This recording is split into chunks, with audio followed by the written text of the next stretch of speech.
If on something as important as marriage, doing what the Bible says doesn't make any difference, what does that say about the Bible? True. And it sucks all the hope and motivation and life away. And it turns out it's not even true. It is a giant urban legend.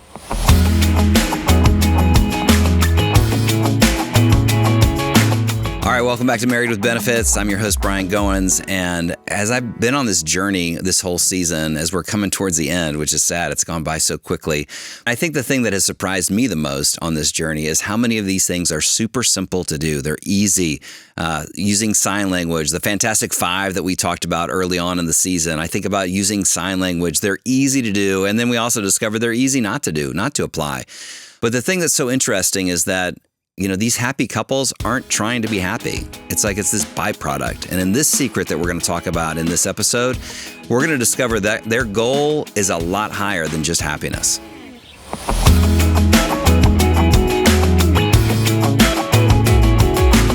There have been a lot of marriage conferences that I've been in and churches that I've been in where I've heard this statistic that whether you go to church or not, the divorce rate is about the same.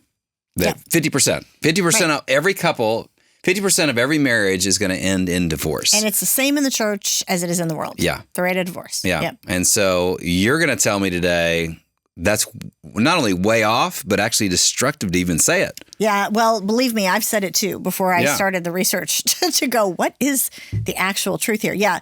That sucks the hope out of people. Because I've been a pastor and I've used it to say, hey guys, we need to get our act together. I cannot believe we in the church as Christians have the same divorce rate as non-believers. And what that does without us realizing it, because I've said the same thing, right? Because it's come from a good place. It's wanting to motivate people. And yet what it does is the opposite. It sort of sucks the hope and sucks the sense of motivation. Because think about it. First of all, for you as a pastor, if the rate of divorce is the same in here as it is out there, despite all my hard work doesn't mean very much.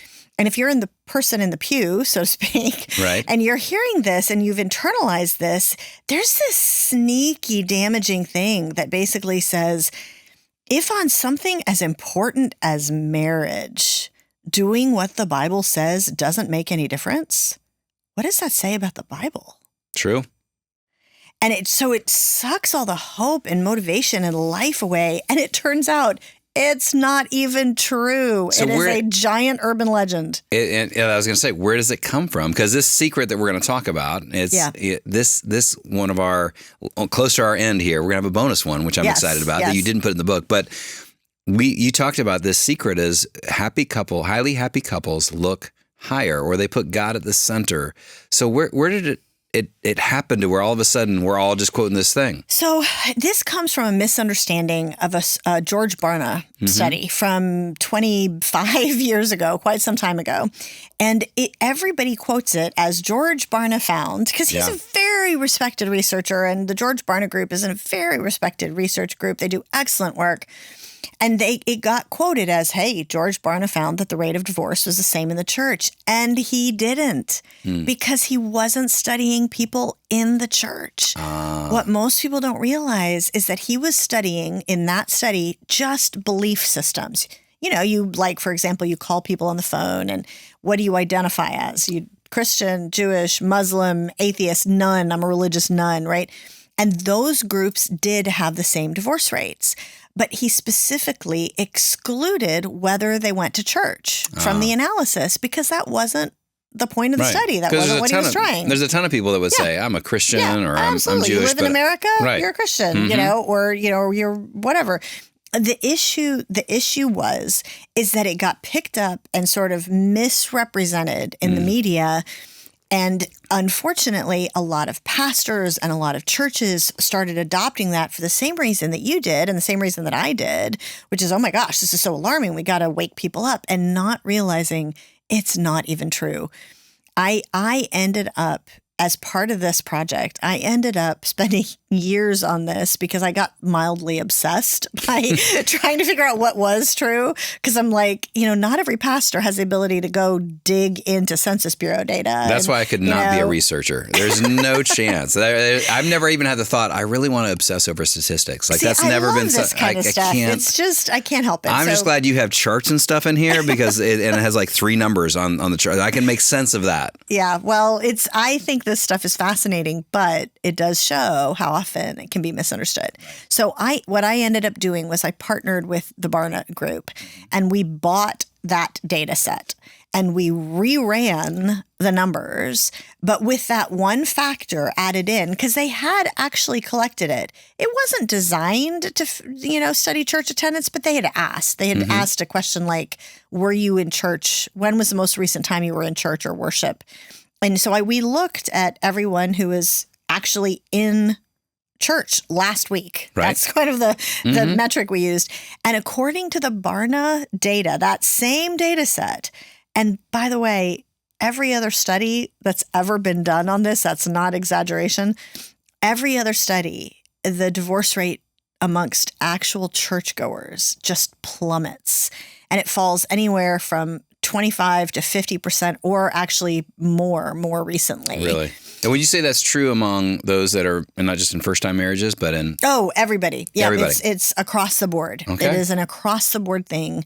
And this is the thing that's so funny about this is we can argue. I have a whole book on this called The Good News About Marriage, and talking about even the 50% divorce rate, conventional wisdom is completely off. Really? Demographers will argue all day long about what the divorce rate is.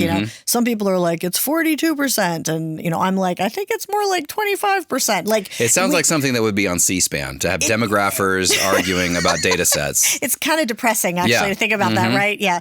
But just give me the end results here, Chauncey. The end result of this is that no demographer in the world disagrees with what I'm saying here. Every single demographer agrees that regular church attenders both have the healthiest marriages, have the happiest marriages, and candidly are much less likely to get divorced. Wow. And I mean, like, literally there is no controversy. Like, everybody agrees with that. Wow. So give us the bottom line stats, So the bottom line stats, and this is, there are many different statistics. For this particular project, we went to Brad Wilcox, University of Virginia, and I basically said, can I buy your data, right? Would you I'm mind noticing doing this is like a trend. So I like buying stocks. Like, I'm going to buy your data.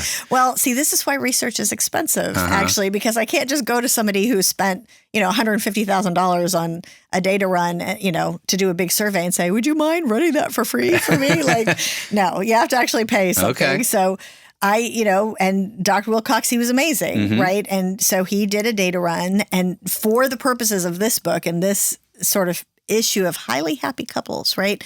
And so highly happy couples, 53% of highly happy couples, 53%, both the spouses say that God is at the center of their marriage. Okay. So that's a pretty big number, right?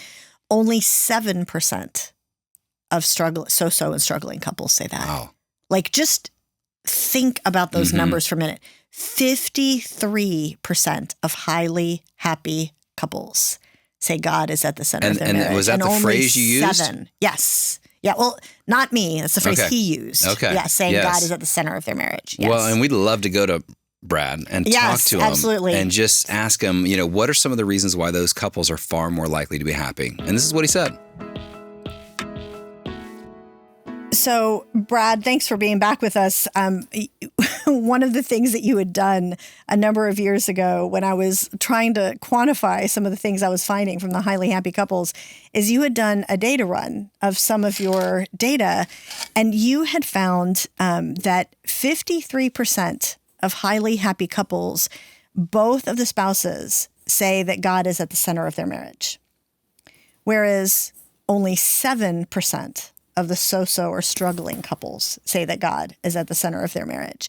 And I'm really curious in that data from prior studies, the studies that you've done for your book, Get Married, your new book, what are some of the reasons why you think those couples are far more likely to be happy?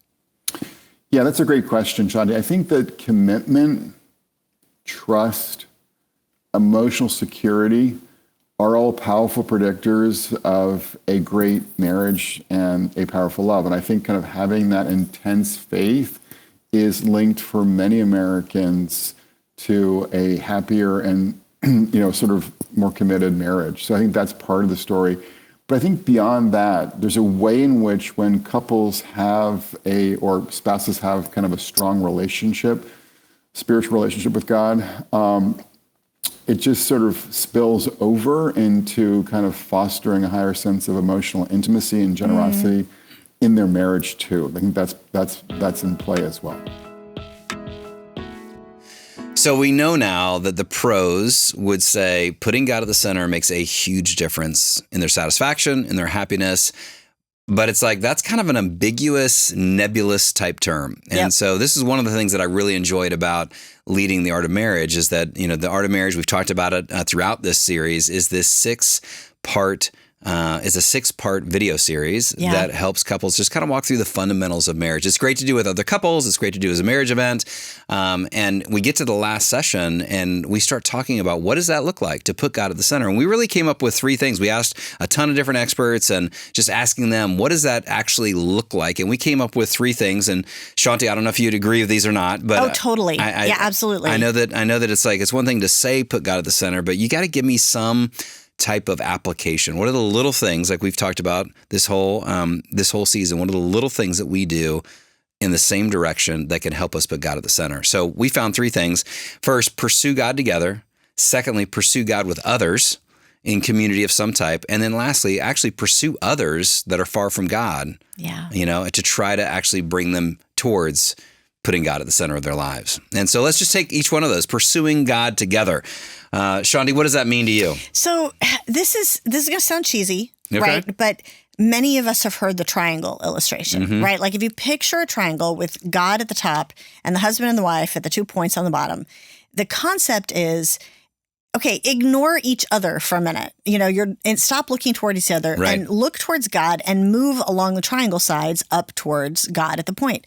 Well, what happens to your relationship with each other? Are you getting closer to each other? Are you getting further away? On the triangle, you're automatically getting closer and closer and closer together as you move closer and closer and closer to the top. Yeah. And that concept is so simple, and probably a lot of people have heard it, but it is so true. It is. And it is so, so powerful. We actually heard from JP, or Jonathan Pokluda, who's a pastor down in Waco, and he talked about that very thing. And I love his little spin on it because I think it puts it into more kind of regular terms of what we tend to think about when we hear that illustration. Listen to this. Monica and I would just fight, and there were these manic highs and manic lows. We'd fight and make up. That's what marked our relationship, where there's just huge waves of emotions. And this pastor keenly saw that and just said, you guys keep pursuing each other and you're missing each other. And he said, you need to pursue Christ together. And he drew this cross, and he drew these 2 people, one male and female, one female side by side. And he said, as you pursue each other, you're missing each other. But if you would pursue Christ together, you're going to continue to grow closer and closer and closer. And he drew this little triangle. And I just thought, that's so cute, Pastor man. Like, I don't know if he learned that in seminary or what, but that's the dumbest thing I ever heard. But then 2 years into marriage, when the wheels fell off and we both wanted a divorce, I remembered that. And it was really a prophetic word for us, because it's like, hey, we need to pursue Christ together. I love the fact that he was rolling his eyes over that. And then when the trouble hit, then it's like, oof, you know what? That is so important. It is so important. And so even then, pursuing God together, what does that look like? I know for me and in my marriage, it has meant, we go to church together. That's something Jen and I do on a regular basis. It's very important to us. We'll come to that, especially in the second point about pursuing God in community. But I think Jen would tell you that what she's always longed for is that pursuing God together would look like praying together. And for 23 years out of our 27 years of marriage, the number one thing on my wife's prayer list was that she would have a husband who would pray with her. Wow. Because I wasn't. Wow. And I felt intimidated by praying with her. I didn't enjoy it. I was a pastor. I was teaching family life. I talked about praying, the importance of praying with God. And this is me hearing from Dennis Rainey, who took the advice of his mentor that said, pray with Barbara every day, and which he's done. So I'm feeling all this weight of pressure and knowing that I just didn't do it. Now we would pray at meals and when big decisions and all that kind of stuff. But I knew that Jen wanted to know there was a king in the castle and it wasn't me, and that we were both pursuing him. And I think for men, especially, they hear praying together and they don't have a lot of confidence in that. And when men don't have confidence in an area, they don't move. Absolutely. And so it really, what God convicted me of, number one, I appreciated that Jen didn't nag me about it. And she wasn't berating me about it. I knew that's what she desired. But for me, what it was is like the Lord just going, hey, the Holy Spirit's going to put words in your mouth anyway. Actually, even whatever you say doesn't matter because the Holy Spirit's going to translate it because your words aren't that great anyway. So all I want you to do is to grab her hand and just pray what's on your heart. Yeah. And that's the advice I would have given as a pastor, but I couldn't give it to myself. And I couldn't experience the gospel myself. And I couldn't experience God just moving in me in that moment. And so we bought these 2 chairs that we had to get 2 recliners. And I don't know what it was. That one morning we were having our coffee check-in. And I said, Jen, do you want to pray? And she probably had like what's going on? Am I getting punked right now? What's happening? Is there something wrong? Right. Are you okay? And she's like, yes, yeah, that'd be great. Like it was no big deal. That's all she, yeah, that'd be fine. And then she got like a prayer list, that she put together. And pretty soon that became our routine. And, again, these small wins, that's what it is. Like it took a lot of guts. It was dribbling with my left hand. It didn't feel natural. Now it's become a lot more easier. Yeah, it doesn't mean just because you've done it enough. Yeah, exactly. And so it could be, again, that's me and my wife. Find the thing. I think it's good to have a conversation. Honey, what would be the pursuing God together? What would you feel that would look like? And so it may look different for you. Well, and I think it's important to actually acknowledge that it's okay that it's going to probably look different for you. It's interesting that you say this as a pastor, that you were like, I just felt uncomfortable. I didn't do it, whatever. Because one of the things that I heard, ironically, as part of this study, asking a lot of people, how you felt about this. We had a study group of, I want to say like 30 couples who were pastors and their wives who were the highly happy couples. And most of them, the wife was like, I feel like any man who is leading his family in growing closer to God should be doing daily devotions with, us, with me and with the kids. Right. And listen, that is awesome for people for whom that's their thing. That's fantastic. But it was interesting. Of the pastors, I think of the 30, I think there were 3 that did daily devotions with their family. And they were just like, there are other ways that I want to grow closer to God with my family. And so I'm like, okay, what do those things look like? And so some of it was as simple as, the normal kind of, you're driving in the car and the kid says something in the back and they're bummed because they're being bullied or whatever it is. And one of the parents, but it could be in this case, the husband is like, you know what? How might you pray for this bully? What might that look like? I don't know. Okay, let's just pray while we're driving. Let's just stop and pray out loud and pray for the bully and pray for the situation. That's not the same thing as, hey, I'm going to arrange a daily devotion and get together at 6:30 every morning before the kids leave for school. That's different. And it's okay that it looks different. One of the things I always tell the wives who are like, my husband is not a spiritual leader. Why do you say that? He doesn't do daily devotions with our family. It's like, okay, there are other things that, are actually indicative of spiritual leadership. And it could be as simple like Jeff, my husband, he's an amazing spiritual leader. And what it looked like for him would be when he was tucking the kids in bed, tell me what was going on today. Yeah. Tell me what we can pray for. Tell me, listening and encouraging and saying, there's this Bible verse about whatever. And that looks very different too. And you have to let your husband, if that's a thing for you, you do have to let, to some degree, them lead in the way that's authentic to them. I don't know that there's a chapter and verse on daily devotions with your family? Yeah, I don't actually I haven't found that yet. I mean, you could say talk with your children as you're walking along the road, but that's more while you're driving in the car. Yeah, exactly. You know? Exactly. But I think there is precedent for the idea of making margin. Jesus modeled to us, he would get up early and he would go meet the Father. And so I think there is definitely this idea that you create margin for what's most valuable. Yeah. And I wasn't doing that in my family. I knew that. And so it was repenting, changing my mind, going in a different direction and saying, okay, I'm going to put a little thing into the pattern of my life. And so I do think that if we don't do any intentionality and it's all just whenever you think about it, whenever it may not happen. Right. I think it's a combination there of what are the few things you could be doing, whether it's at night. At night, I'm going to do that with my kids, or I'm going to, for us, it was in the mornings, Jen and I are going to pray together. And your season of life will change that too. When you have little kids, it might look like we're going to do a prayer text, to each other and just send that out. And it's usually just a cry for help. So one of my friends says that she has lots of little kids running around her feet, the ankle biters. And she says the quiet time with the Lord, she could never get it. Yeah. And she finally said, she felt like God said, have loud time with the Lord. Sit with your Bible with all the little kids running around and screaming and playing, and have your 5 or 10 minutes where you're in the middle of the loudness. Man, and that's it. Take a page out of Susanna Wesley's book, autobiography, where I think she had 17 kids. I don't think all of them made it. There was back then, this is back in the 1700s. Not everyone that was born, unfortunately, made it. But she had like 13 at one point in the house in a small home. Whoa. And Charles Wesley and John Wesley, who became great leaders of the church, they would talk about how when mom put a towel over her head, interesting. That was when it's her time with the Lord. And so you don't mess with mom when she's with her father.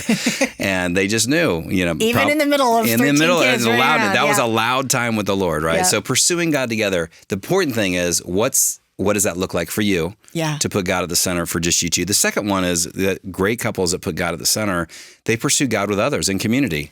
And that could be obviously church I think is important, a local body, but even more than that, right, Shanti, is more just like how do we get more community around us? When I would talk to secular demographers that didn't necessarily, as far as I knew, profess any faith belief, and we would have conversations and they would say things like, well, for those, who are religious, they would quote the statistics.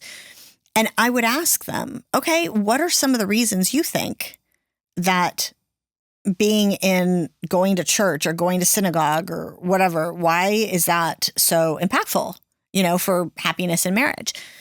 And I would often hear them say they wouldn't pick up on some of the things we might pick up on, which are probably accurate. Like you're hearing the word of God together, right? You're under teaching. You're actually obeying God by not stopping meeting together. And even when you want to be in your pajamas and stay at home instead, like there are certain things that are important.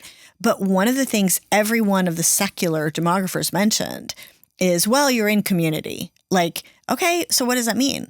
Well, if you're in a community and, people know you and, there's difficulty, someone is going to come up and say, are you and Bob okay? It's more likely to be noticed and somebody to come alongside and help. And I thought that is so true. That has got to be one of the reasons that God really commands us to be in fellowship with one another. And just going to church on Sunday is not the same thing. Right. As fellowship. When the church was being birthed, most of them were home churches. They were much smaller. Absolutely. They resemble more small groups that we experience today. Right. Yes. Because they could fit in a house. Yes. So they were more like small groups. They weren't a 3,000 person auditorium, yes. And when we think that that's church, church is called out ones. It's that Greek word mean called out ones. And there's a sense of, I know, and it was, Paul would say, this is like the family.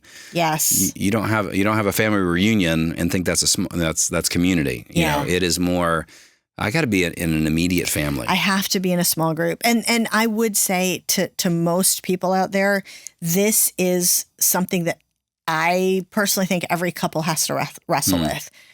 If you are not in some sort of a small group, whatever that means for you, with other Christians who can come alongside, support one another, do life together, if you're not in that is something you have to wrestle with, because that is one of the primary things that God commands us to do. And it's hard. And if I can just be really transparent, there were a couple of years there where we were traveling. Jeff and I were traveling a lot, different directions. The kids were doing all sorts of different things. And I had let the practice of going to like the women's Bible study go because I could never be around on Tuesday mornings because I was on an airplane somewhere or whatever. And we had been in this really wonderful small group for years and years and years. And as the travel got heavier and heavier and kids got more and more demanding, I'm like, I can't do that, right? And so we let that go. And then pretty soon, all we had was on Sundays when we were in town and not speaking at another church, Right. we were at our own 3,000 member church, right? Like, and sitting and standing and singing and, all the stuff that comes along with it. And then we'd walk out, we might wave to a couple of people, and there wasn't that community. And You were really in an audience. You weren't in a community. We were in an audience. Oh, that's a really good way of putting it. You need to write that down. I should go on a T-shirt. Yeah, exactly. Don't be in an audience, be in a community. Exactly. And so one of the things that I noticed in that same time, and it could be a coincidence or there could be something here I felt like Jeff and I just weren't like, I mean, we were happy in our marriage, but I just didn't feel that same sense of closeness. Like I didn't know what that was, but I didn't want it to get any further down that road. And at the same time, some other friends had been looking for, the ability to form a small group. And we had known them before all the travel and everything. And so we jumped at it. And so there were 4 couples that we just decided we're going to meet every other Sunday night.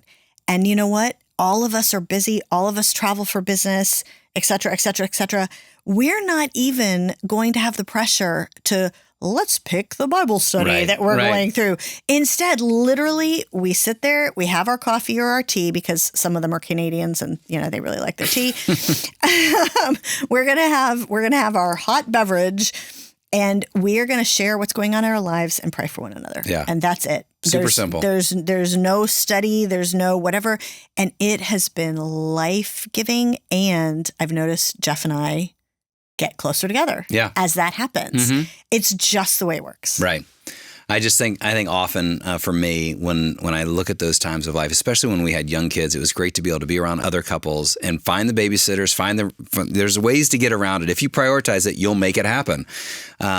Where you just feel a sense of relief, like other people are going through the same struggles that you're going through. And there's something freeing about that. In fact, many times you're like, man, those guys are really hurting and worse off than we are. We're doing all right. Like that's kind of a sick way to look at it, but it makes me feel like, okay, we're not the only one dealing with whatever it might be. And so whether that's a men's group, whether that's a couples group, like you said, it doesn't have to necessarily be a Bible study. It can be. And it's helpful to be. It could be, but in some cases, what people need most is life-on-life vulnerability, which may or may not happen in a couples Bible study. Right. So anyway, sorry. No, that's good. So couples that put God at the center, right? We're talking about a few little things they do. They pursue God together, whatever that looks like for you guys. Pursue God with others. Get into some form of smaller community where you're known and where you can know others so that you can lift them up. It's not just about you. Absolutely. It's about so you can get the benefit of helping other couples grow or other people grow as well. And this last one, I think, is one that most of us don't think about. Yeah.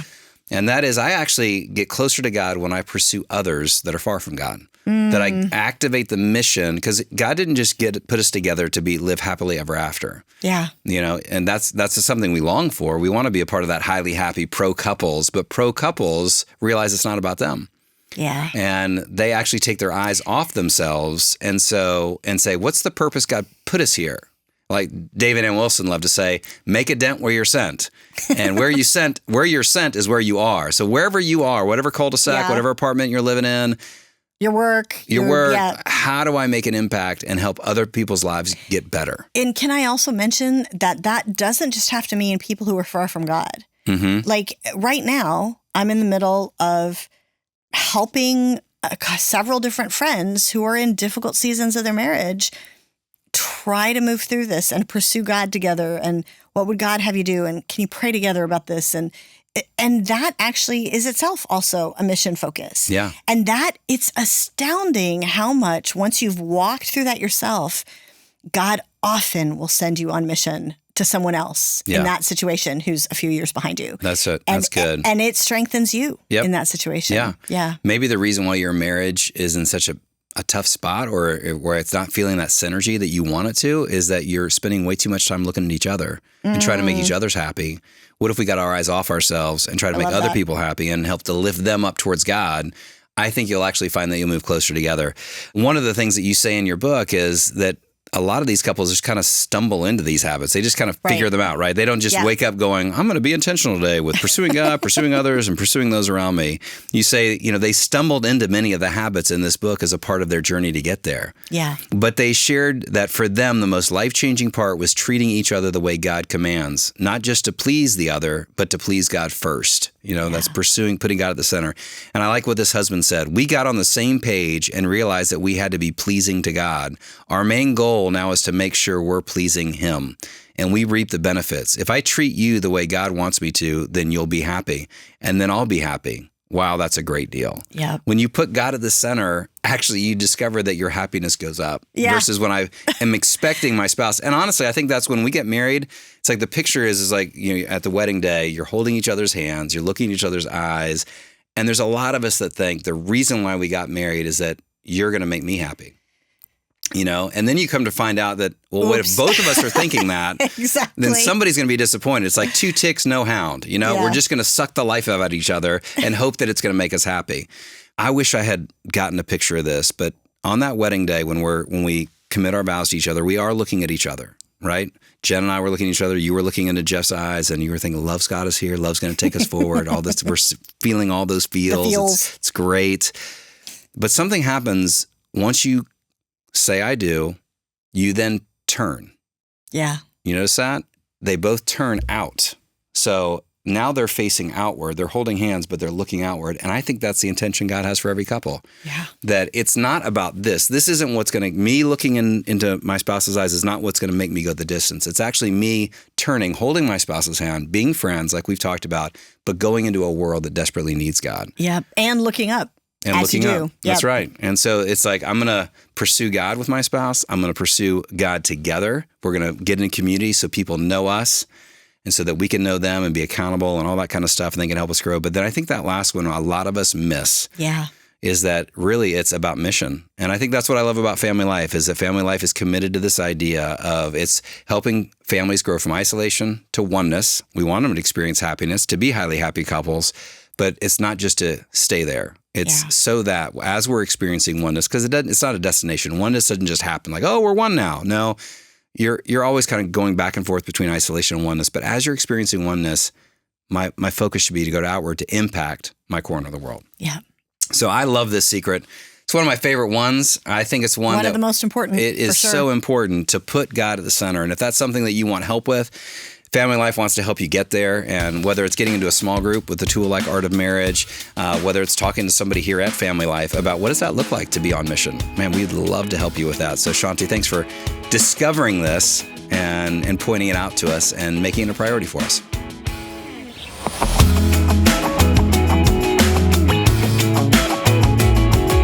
Thanks for joining us for this episode. If you enjoy this podcast, please hit like or subscribe. And please leave a review or a comment. It just helps get the word out to more couples so that they could find hope for their own marriage.